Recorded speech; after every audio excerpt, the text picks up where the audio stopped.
Bienvenidos a Plantáncala, podemos decirlo así, es el primer podcast. Me hace mucha ilusión que seas tú, Noemí, la verdad. Gracias. A Nada, mí nada. también. Le he llamado en tu capítulo le he llamado como neurodiversidad, cambiar la mirada. ¿Y sabéis por qué hablamos con Noemí Noya? Porque es una educadora social, formadora y activista que está ayudando a transformar la forma en que entendemos el autismo. Desde el paradigma de la neurodiversidad, Noemí nos está invitando a dejar atrás el enfoque médico tradicional y a mirar el autismo como una forma válida de estar en el mundo. En este episodio hablaremos de inclusión, de derechos, de barreras y de esperanza, de cómo construir entornos que respeten la diferencia y de por qué es urgente cambiar la mirada. Si alguna vez te has preguntado cómo acompañar mejor a una persona autista, bueno, con autismo, mejor dicho, no autista, cómo desmontar prejuicios o cómo ser parte del cambio, este episodio es para ti. Bienvenidos y bienvenidas al primer capítulo de Planta en Cara. Bueno, Noemí, primera pregunta. ¿Cómo te definirías? Pues creo que haría una diferencia entre personal y profesional, pero es verdad que me cuesta separar una de otra. Soy una persona pues que está todo el día pensando, bastante creativa y creo que bastante empática, o eso intento siempre. Y bueno, creo que eso es lo que más me define, además de que no paro quieta ni un minuto. Sí, sí, eres hiperactiva como yo. Bueno, bueno. Total. Yo soy diagnosticada, tú no lo sé. Es la diferencia. De momento no, pero sí que todos mis amigos y amigas neurodivergentes me dicen siempre de broma Neurodivergentes, joder. que me falta un diagnóstico. Pero Joder. bueno, de momento no sabemos. ¿Cómo llegaste al mundo del autismo? Pues la verdad que hice un máster de educación especial, y ahí había una materia que sí que era autismo. Después descubrí que no me había servido de mucho, pero cuando empecé en el mundo laboral, la primera vez que trabajé como educadora, me llamaron de una asociación.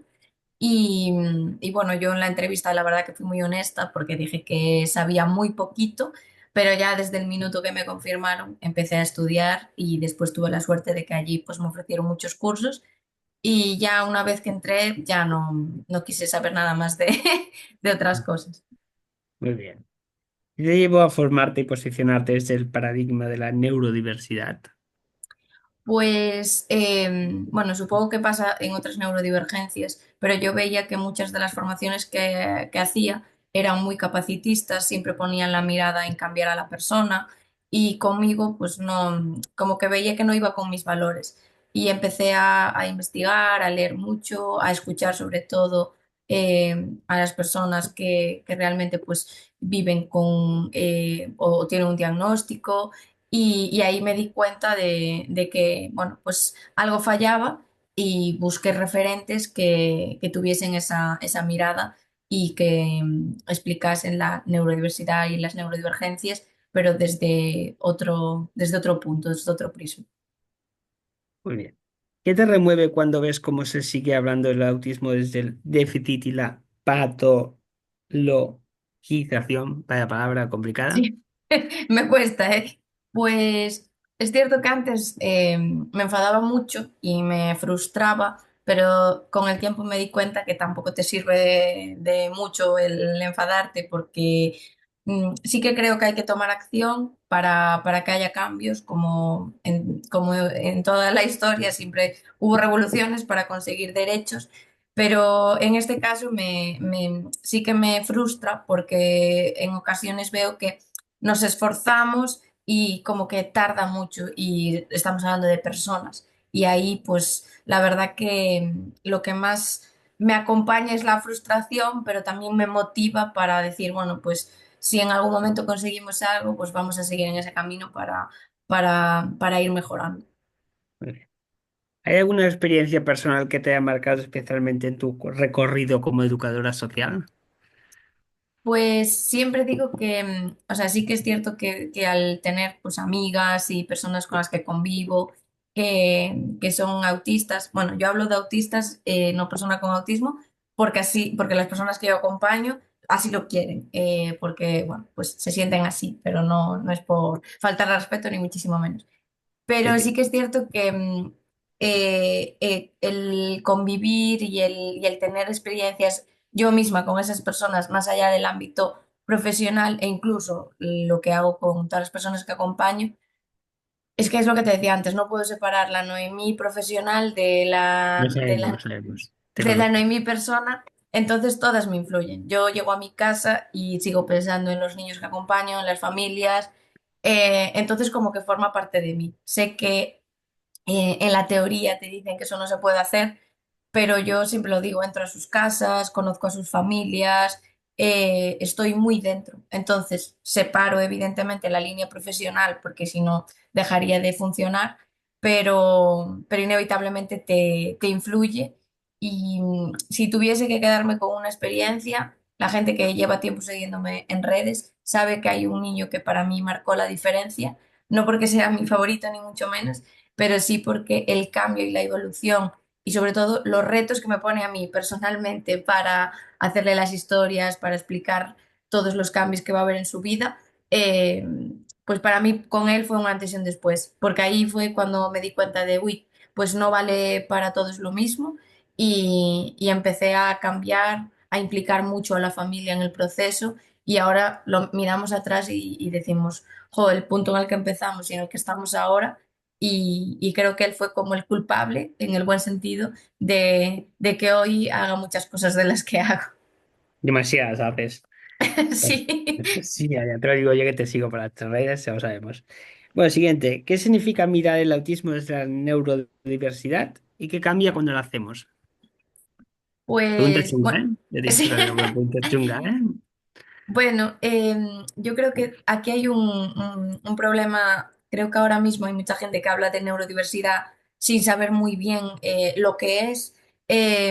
Supongo que las personas que escucharán esto sí que estarán como más actualizadas, pero por si hay alguien que aterriza nuevo, claro, para mí, o sea, digamos que la neurodiversidad engloba todo, las personas neurotípicas, que son aquellas que no tienen un diagnóstico y que van siguiendo un poco lo que se ha establecido como norma, que no quiere decir que sea lo mejor.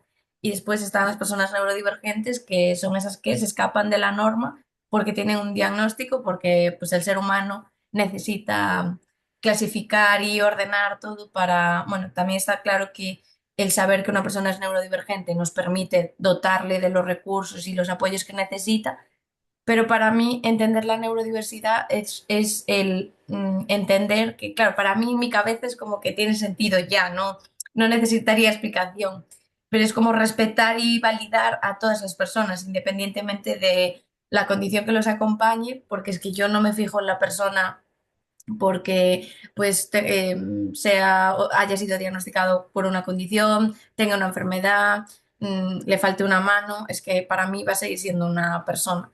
Pero bueno, sé que evidentemente a la sociedad pues todavía le queda mucho recorrido para llegar a eso. Entonces para mí es respeto hacia cualquier persona. Muy bien. ¿Cuáles son los mitos más dañinos que siguen circulando sobre las personas autistas? Uf. Aquí Podemos hay... estar todo el podcast hablando de los mitos, no pasa nada, ¿eh? Sí, Di los totalmente. O más sea, importantes, los que veas que son más necesarios corregir, por ejemplo. algo que veo mucho, que sí que es cierto que está empezando a cambiar, es como que antes se asociaba el autismo con los chicos o los hombres y no se hablaba del autismo en femenino. Ahora, por suerte, cada vez hay más profesionales que es consciente de que el autismo en niños y niñas o chicos, chicas, es distinto, o sea, tiene otras características. La base es la misma, pero digamos que lo que vemos a nivel de comportamiento y demás, pues puede variar. Después, otro de los grandes mitos que para mí me da, o sea, es uno de los que me da más miedo, es todo el tema de medicamentos que prometen curar y que son súper mega dañinos, que al final lo que hacen esas personas que se dedican a distribuir esto es aprovecharse de las familias que están en una situación pues muy complicada y que evidentemente pues tú ante una situación así quieres ayudar a tu hijo o a tu hija y te anclas a lo que sea. Y eso también va un poco en la línea de la alimentación.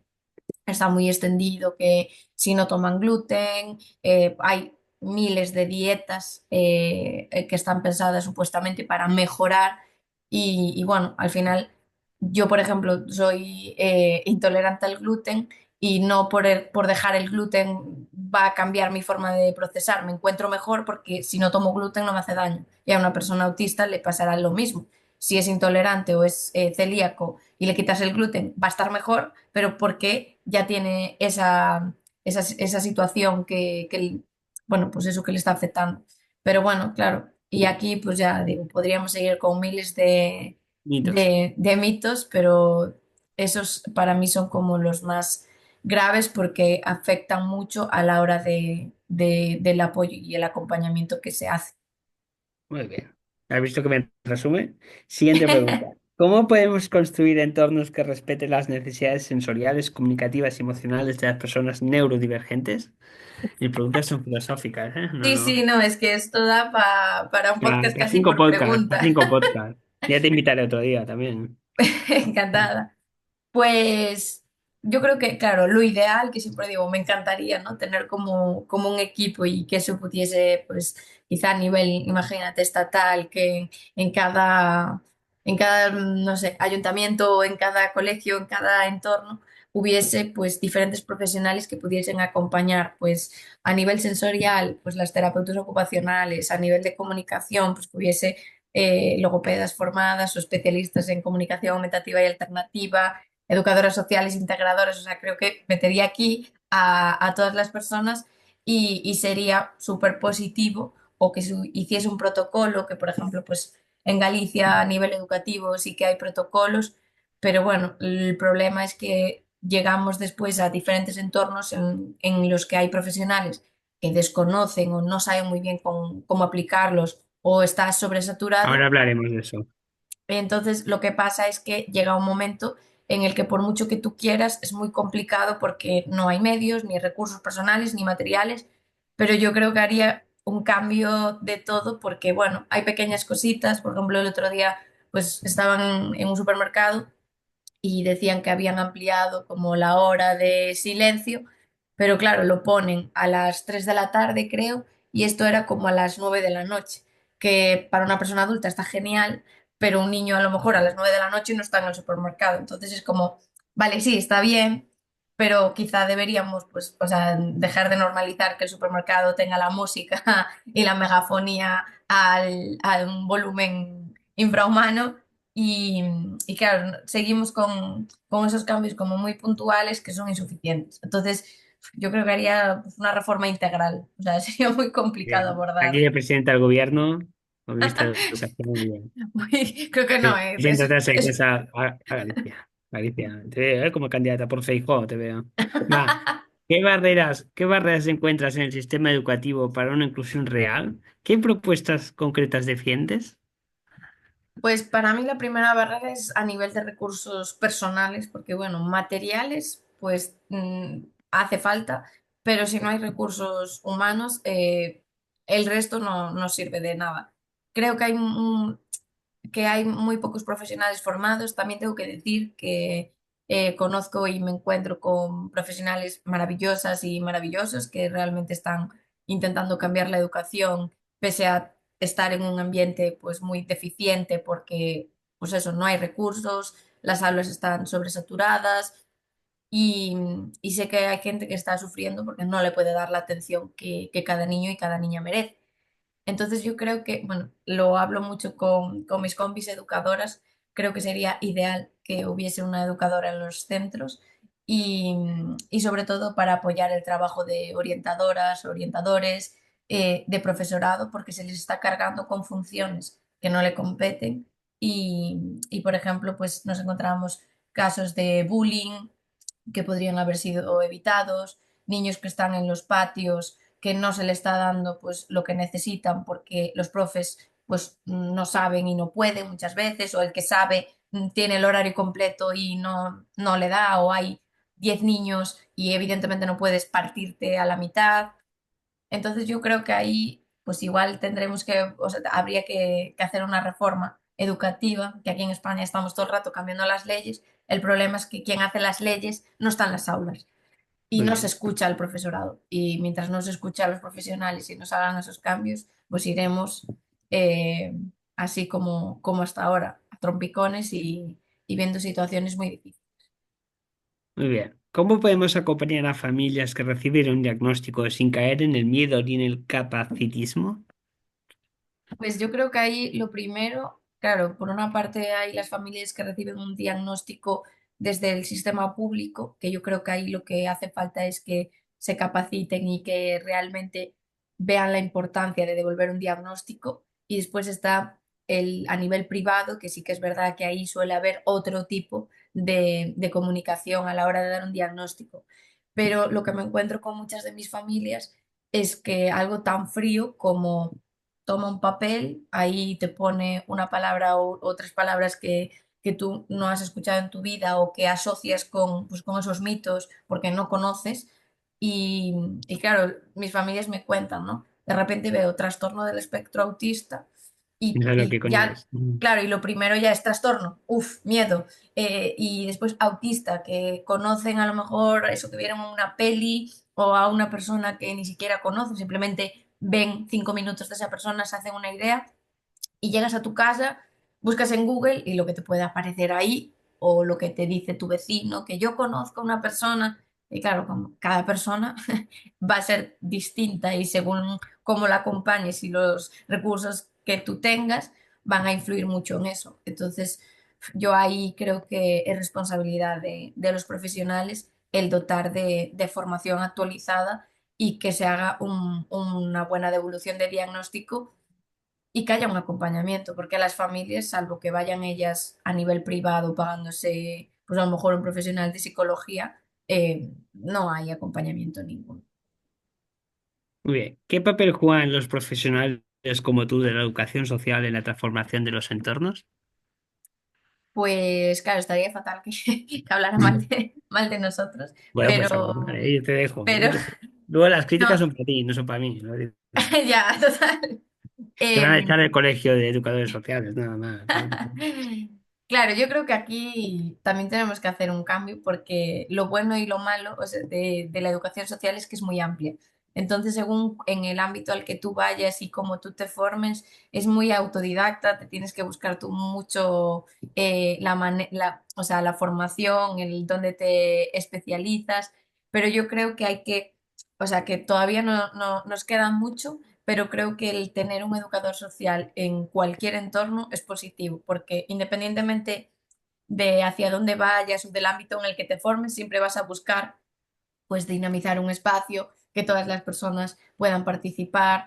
O sea, siempre vas a buscar un beneficio a nivel social, pero sin intentar cambiar a las personas, o eso debería ser.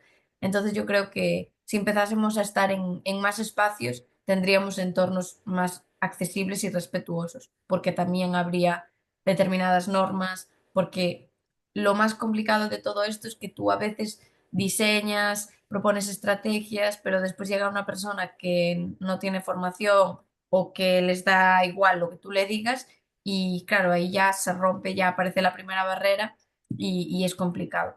Entonces, como no hay educadores en muchos entornos, pues tampoco hay cambios, claro. Muy bien, seguimos a preguntas difíciles.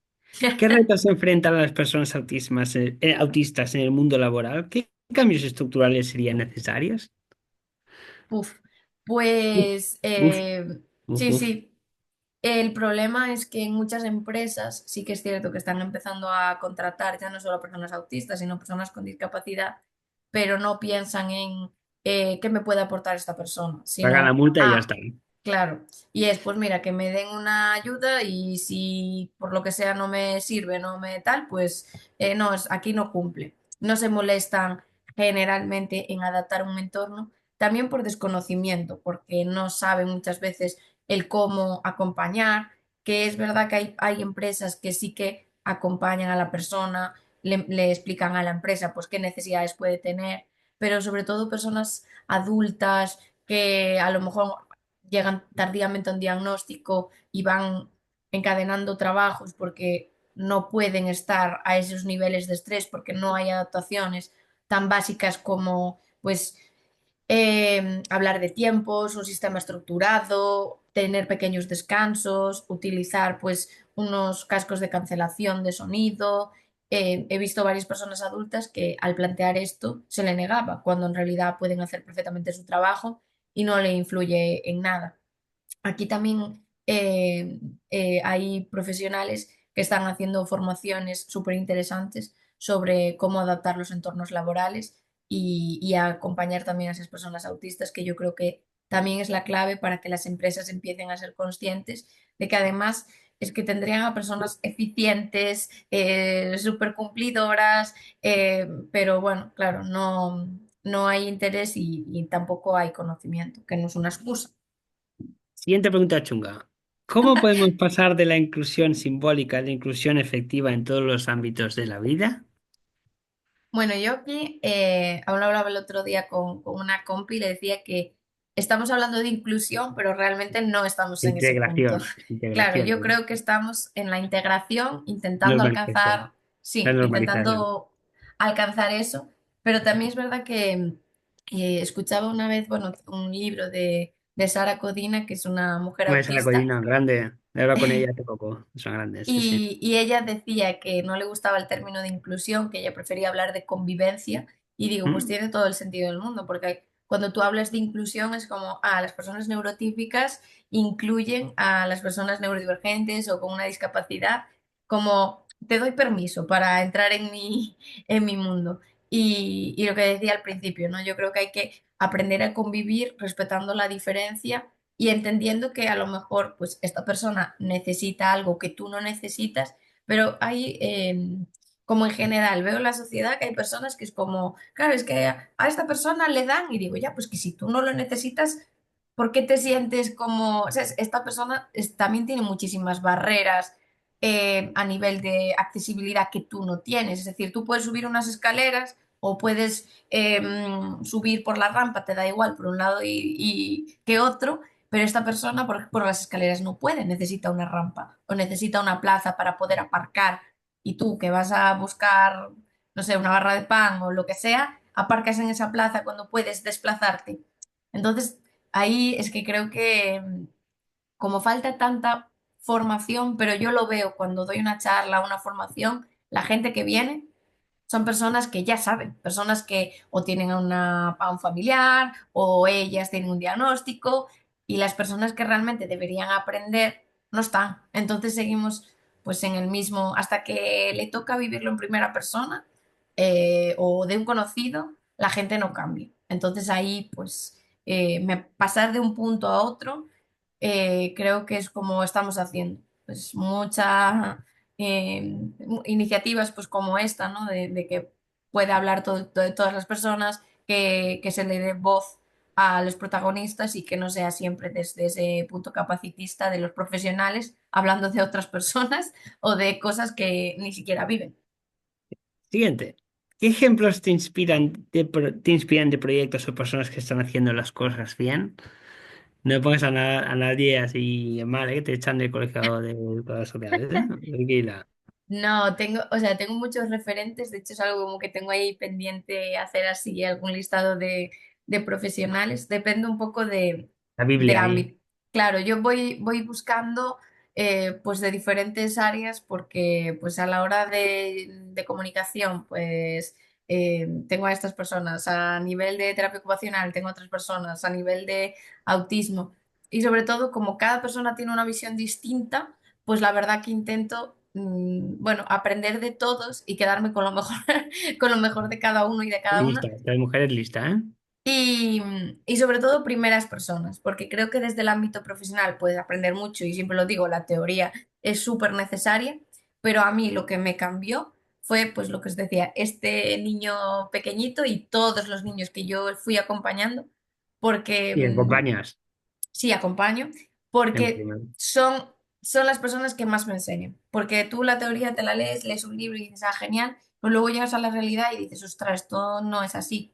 Y cuando empiezas a hablar con los niños o con las personas adultas y te dicen, siento esto, me pasa esto, dices, ostras. Entonces yo creo que tendría que hacer más un listado Pues te de reto a hacerla para la siguiente entrevista, ¿vale? Ya, pues sí, sí, sí, sí. Y que ocupe la Biblia, porque si no solo Ya, haremos esto, pero bueno, no pasa nada. hago ahí un diccionario accesible. Sí, por la A. O sea, Álvaro tal, tal, tal, ya está. Va. Vale. Va. ¿Qué te da esperanza en medio de tanta resistencia institucional y social? Pues ver que cada vez hay más profesionales. Yo cuando empecé notaba que siempre decía que era como la típica persona que va a contracorriente y yo pensaba, pues si soy yo sola, la culpa es mía, algo estoy haciendo mal. Y Sí, ahora también gracias a las redes sociales voy viendo que cada vez hay más personas que van un poco con esa filosofía, que intentan pues quitarse ese capacitismo que yo intento cada día y eso es lo que me da esperanza, que cada vez hay incluso más familias que se interesan y que dicen, pues mira, esto no me vale, voy a buscar algo más respetuoso para mi hijo, para mi hija. Entonces creo que, bueno, estamos dando pasitos muy pequeñitos, pero sí que voy viendo, bueno, como esas luces que digo que me dan un poco ujú, de esperanza. A sí, nivel pues sí, institucional creo que ya nos queda, demasiado. sí, mucho. Vale. ¿Qué mensaje te gustaría dejar, atención, a las personas autistas o con autismo que están buscando su lugar en el mundo? Yo les diría que una cosa es hablarlo desde la parte de fuera, que intentasen buscar como una red de apoyo, que no es fácil, que no se dejasen pues, manipular por eh, las personas que los quieren cambiar y, pero claro, aquí también es verdad que es muy complicado porque no a todas las personas se les escucha, no a todas las personas, por ejemplo, se le da una herramienta para pues aquellas personas no hablantes que puedan tener una comunicación alternativa y ahí creo que nos queda mucho porque veo a muchas personas que nos tienen mucho que contar y que ya ni siquiera se le da la oportunidad. Entonces, me da como rabia porque podría dar como muchos consejos, pero la realidad es que verte solo cuando estás escuchando que eres diferente, cuando todo el mundo te está diciendo que tienes que cambiar y terminan aprendiendo que tienen que enmascarar, que tienen que ser pues, otras personas que no son y que muchas veces hay un trabajo personal súper importante y heavy y luego llegas a la sociedad y te das cuenta que no te dejan ser tú, que no puedes hacer las cosas como a ti te gustan, que hay mogollón de desafíos. Entonces una cosa es decir, sea así y otra es enfréntate después tú solo a la sociedad, que tiene que ser agotador. Ya lo ves para la gente que hacemos cosas. Mm. Vale, siguiente. ¿Y a quienes aún no entienden por qué es urgente cambiar la mirada sobre la neurodivergencia? ¿Qué les ¿Cómo? dirías? Perdón, ¿Qué que les no... dirías a la gente que no entiende que es urgente cambiar la mirada sobre la neurodivergencia? Uf, son Uf, preguntas. hombre, son un Em, filósofo, no broma. Uf, a ver, es que le Uf, diría tantas que cosas, sí.